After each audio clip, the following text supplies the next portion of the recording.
Hello again and welcome to another Warhammer 40k Imperial Guard Tactics video. Today's video is going to be the last in our series of Mechanized Imperial Guard Army Tactics. So far we have covered the bread and butter, which is the Armoured Fist Platoon and Lone Wolf Squads. We then went on into some of the more in-depth tactics such as the fire base and distraction units and how they all the different elements of those come together, and individually they're not that good, but when they all come together they're really important. Tech priests, armored sentinels and Lehmann Russes. And now we're going to look at sort of the next sort of level of tactics. We started off basic and now we're sort of on the final bits.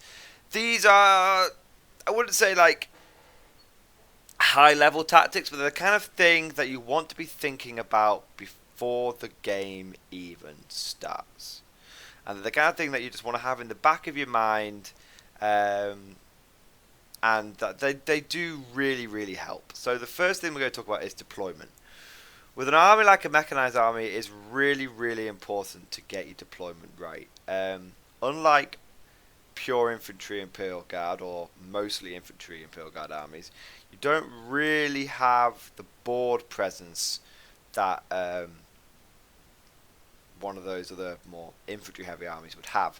I mean, you will cover sort of 75% of your deployment zone because you'll want to spread out. You don't want to castle up all in one place. You will want to spread out to avoid multiple tanks getting locked up in combat and that sort of stuff, but we'll go into that in a moment. So but you don't have like the multiple lines of guys. When I'm using a pure infantry army, I will have literally 3 ranks, and the first rank will die, and then the next rank will move up, and then the next rank will be like the support units. And so there's defense and depth, and there's attacking and mass. With a mechanized army, you don't really have that. You have your iron line, and there's sort of like a half a line in front of it. Generally, you have one line of units, so you don't have as much redundancy. You have a bit, but not anywhere near as much. But you make up with that by being really tough. So deployment, how I deploy my army is I have 2 armored fist platoons and a fire base. Okay, now my armored fist platoons will have 3 armored fist squads in each platoon. Okay, and I deploy those very carefully. I deploy one of them so it is about 9 inches away from each table edge. It's like a mirror match, you see. So one's 9 inches away from like the left-hand table edge, so that enemy units can't outflank or deep strike over there. And that one's deployed a little bit further forward. And then I have one again on one on the left side, one on the right side. So that's on the edge of my deployment zone. 9 inches, so 12. If Dawn of War, it's 12 inches forward, and then it is 9 inches away. That is a deep strike denial unit, and then at least 5 or 6 inches away from that chimera, I will have another chimera, but that one will be further back. That one wants to be about 5 inches away from the front of the deployment zone. Whether this is, we're going off Dawn of War as a good example of a standard deployment zone, but I know there are other ones, but this just gives you an idea. If you were playing something like lengthways instead, you would be able to adapt this. You'd just be a bit further back. It still makes sense. So you have another chimera, and that wants to be about 4.5 to 5 inches apart. The reason for this is that if your enemy does deep strike him and he's able to kill one of your tanks, you don't want to be able to consolidate into another tank, because then he's essentially killed 2 tanks for a turn. So you want to be at least 4.5 inches. For safety's sake, I'd say 5 inches apart if you've got the room. And then you have another chimera, again further towards the center, which is going to be again 5 or 6 inches away, so that again you can't be consolidated into. That's the key thing with the deployment. You can't be consolidated into. Now, in each one of those armored fist platoons, I then have an accompanying armored sentinel, and that will go in sort of in front of the middle, in between the middle chimera and the the middle chimera and the closest to the center. And the point of that, in between the second two chimeras, basically, and the point of that is to again increase the amount of deep strike denial. You could run armor sentinels and scout them forward. I just prefer. You could run scout sentinels and scout them forward. I just prefer armor sentinels, as we've discussed in the previous video. So you've got that twice. Think about it. You've got this is mirrored. This is mirrored match. One armored fifth platoon on the left, and one armored fifth platoon on the right. Okay. And then in the center you have your fire base. Now, I have found through experience that it will be hard to get all 4 Lehmann Russes in one place. Okay, it's just what you want is you want to have. In my case, I have 2 plasma tanks, executioner plasma turrets with plasma sponsons, and then I have my tank commander with battle cannon in between those. These guys do want to be again 4.5 to 5 inches spread out if possible. Okay, so your enemy can't lock down multiple units. And again, these guys want to be a little bit further back, about 5 inches back from the front of the deployment zone, so that you can then put the 3rd armor sentinel in front of them on the edge of the deployment zone as deep strike denial. Now, your 4th Lehmann Russ, in my case, I use in 2 ways. The first way is as a reinforcement for a flank that's looking a bit tricky. So let's say you've been placing units down, or your opponent says something deep strike, and it's starting to look like your opponent is focusing on one flank, and it's looking like, ooh, I could do with a bit of extra firepower on that flank. Let's say your opponent's massing up some assault units, or sort of guys in transports, or maybe just some heavy firepower on your left flank.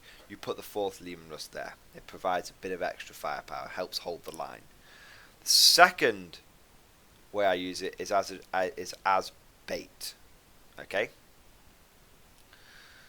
Maybe my opponent has some pretty good long range firepower, and maybe I want, if I have the opportunity, I've put my fire base in some nice cover, so they've got a 2-up save. Okay. Now I then take or maybe they're just further back, so they're not quite in range. So that's the first 3 Lehmann Russes. I might take my 4th Lehmann Russ and just put him out in the open on one flank. Just put him out there. The point of him is it presents a juicy target. You've already sort of accepted he's going to die, because your opponent will go, I could shoot at the 2 plasma tanks and the tank commander that are in cover or further away and hard to hit, but I might not kill them. Or there's a Lehmann Russ just hanging out there. Looks like my opponent's made a mistake, but I haven't. But it looks like my opponent's made a mistake. I'll kill that one. And you're like, okay, buddy, you're playing right into my hand. That's the tank I wanted you to kill. And that's it, essentially, guys. It's very simple. You have 3 fighting groups, an armored 5th platoon on each flank, and a main fire base in the center. And obviously, you've got that extra element with deep strike denial. You've got lone wolf squads on each flank. You've got armored sentinels or scout sentinels providing deep strike denial. You've spaced your tanks out as best as you can, so the enemy will struggle to consolidate into multiple tanks. Yeah, it works really, really well. Now, the second part of the video I want to discuss is stratagems, and I'm just going to go through this really quickly. Now, I obviously focus on using Armageddon Steel Legion, so that is that does affect which stratagems that I like to use. But I've already discussed 2 of the most common ones that you're going to want to use.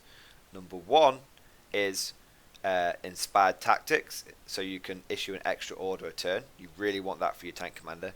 The second one is dual rigging, so you can keep your tanks in the fight as long as possible, especially combined with your tech priest engines here, who's with your Lehmann Russes, by the way.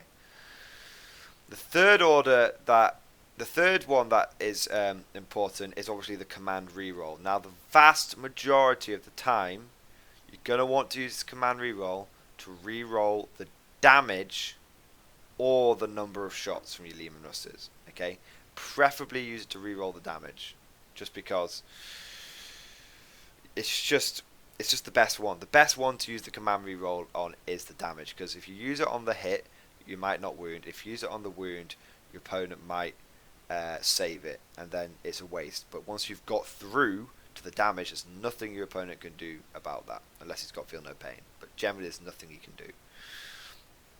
But I actually don't use, surprisingly, I don't use a lot of command rerolls in my in this army, because my army's generally tough enough that I don't need to reroll armor saves. It either bounces off or it just cuts right through, so there's no point. I don't really use it to reroll the damage all that much, just because I either do a flat 2 damage or I do D3. It's not a big difference. I don't really use it for morale because A, I've got access to the automatic pass one and the take leadership test on a 1d3. So I actually surprisingly don't use a lot of command rerolls. The only time I would use it is if I got a double 1 on the number of shots that I was firing. If I got a 1 and a 3 or a 2 and a 2 and only had 4 shots, I'd keep that. As crazy as it sounds, I just rely on my tank command to give me those reroll ones to hit, or from Cadian, reroll ones to hit from that. Now, as Armageddon, my fourth stratagem that I love to use is Armoured Fist Squad. What Armoured Fist Squad, or Armoured Fist is what it's called, is basically a unit that has disembarked that turn. You can use a stratagem for 1 command point, and they get to reroll ones to hit. It's really, really good. It's just very simple.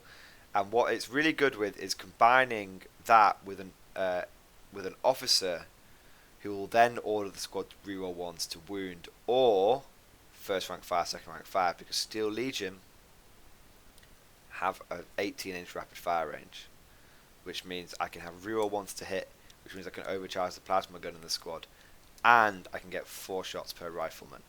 It's a really, really tasty combo. Or I can get reroll ones to hit, and I can get reroll ones to wound, which is that's the juice.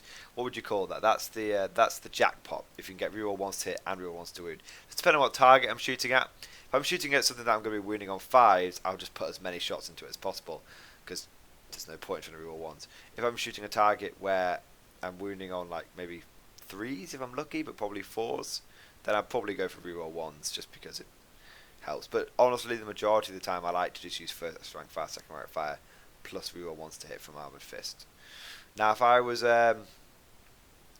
good one that I've noticed is with this, if I was running Destroyans, is that you can jump a squad out of a Chimera and then use Firstborn Pride to get +1 to hit. That works really well.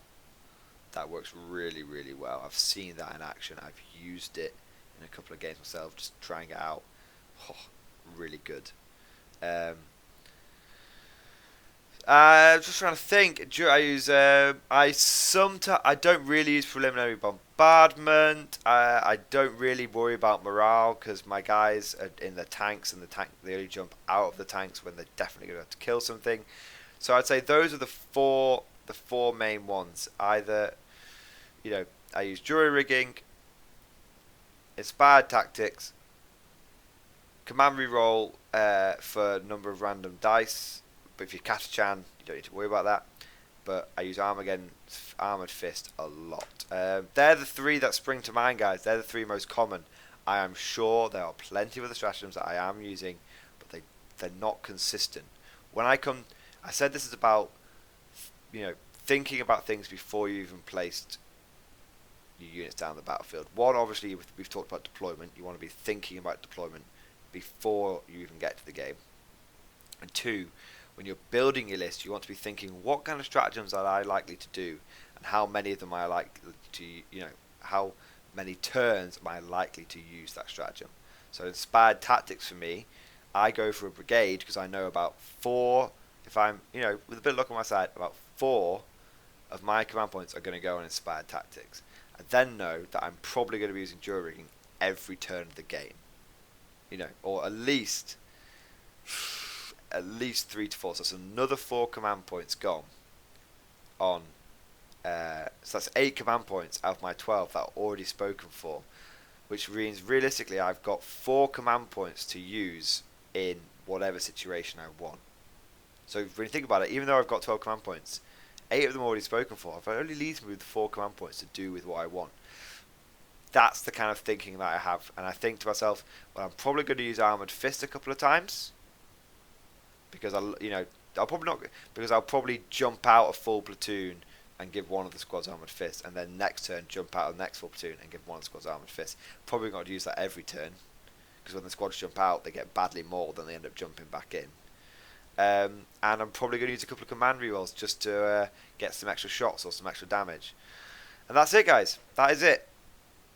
So deployment is obviously really important. The stratagems that you use is obviously really important. Orders, for me, I use loads of plasma, so it's all about take aim. It's all about reroll once to hit. If I can, I'll use, as Steel Legion, I love to use first rank fire, second rank fire, just for all the 18-inch range Daka.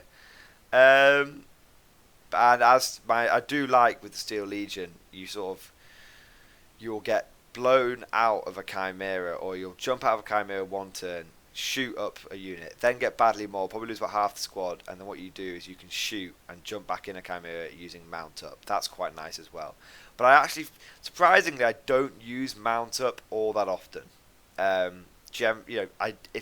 the enemy will normally just wipe one of my squads out. So that's why I'm really careful about jumping out with my units. I only jump out when I know I'm going to be able to do lots of damage, or I know that the enemy unit is already badly mauled and I just need to do a few more extra wounds to it. So, there you go, guys. That is my Mechanized Tactics series pretty much rounded up. There are loads of other elements, but that is the core of it. Okay, that is everything I can teach you by just telling you. The rest of it can only be earned the proper way on the battlefield, rolling them bones. That's the only way you'll learn your own tactics. I just want to say that all the tactics that I have talked about, all the little strategies and little nuances, I have taught myself these in the last 6 months. Okay, before 8th edition dropped, I just never used Mechanized at all whatsoever. Never used it in 6th, never used it in 7th. I've taught myself these tactics. I'm sure there's loads of other tactics out there that you guys know. Put them down in the comments. The whole point in the comment section. I want to make something clear. I specifically in these videos I don't say like and subscribe to the video because, excuse my language, but fuck it. If you like the video, you're going to like it. If you like what I do, you're going to subscribe. There's no point in me telling you to do that. To be honest, it kind of annoys me when I go on other channels and they're like and subscribe to this video. It's like, don't tell me what to fucking do. What I do encourage people to do is to leave comments. And the reason I encourage people to leave comments, I don't know if it affects like hit rates or analytics. I literally don't know about that kind of stuff. But what I do, the reason I encourage people to leave comments is because I like these videos to be a place where guard commanders can share information, share tactics. I've seen some really good comment threads, literally like 12, 15 comments with guard commanders on this channel, just like, oh, I try this tactic, and someone goes, oh, well, how does that work? Blah, blah, blah, blah, blah. And they just discuss it, and it works really well. I like to see lots of comments because it shows that people are sharing that knowledge and helping improve their fellow players, putting those tactics down. And that's why I encourage comments, and that's why I don't say like and subscribe, because I don't care about likes, I don't care about subscriptions. I'm not into it for that. I just like to try and make guard as good as they could possibly be. And I have learned a lot from the comment section as well. I picked up some really sneaky tactics. I would never have thought of that Bulgarian Death Star if someone hadn't put it in all the comments. Put it that way. Never even considered it. So, on that point, please leave lots and lots of comments. I have finished talking about mechanized tactics now, but if there are other commanders out there which have tactics, please, anything that I've missed, put it down in the comments, share that knowledge, share that information with your guard commanders. And as always, guys, thank you for watching. I hope you've enjoyed it, and I'll see you guys next time.